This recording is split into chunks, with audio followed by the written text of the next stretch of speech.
Good morning. আমরা সকাল সকাল চলে এসেছি রিহার্সাল করতে, বাধ্য স্টুডেন্টের মতো। কারণটা কিছুক্ষণ পরেই জানতে পারবেন। হ্যালো, আবার আমরা বেরিয়ে পড়েছি। আজকে একটা আমাদের শো আছে, থিয়েটার শো।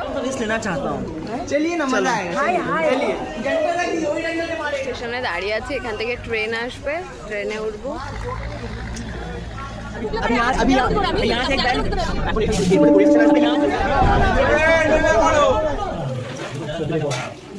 তারা না কি খাচ্ছিস?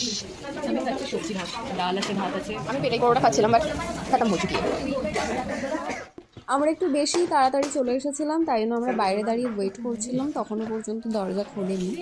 তারপর যখন আমরা এন্ট্রি নিলাম, এত সুন্দরভাবে জায়গাটা সাজানো, কি সুন্দর উনুন বানানো আছে এখানে।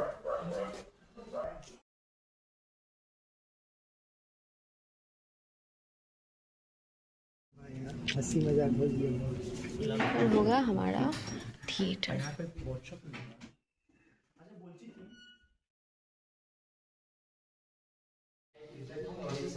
ठीक हो बिल्किस? तुम ठीक हो? तुम ठीक हो?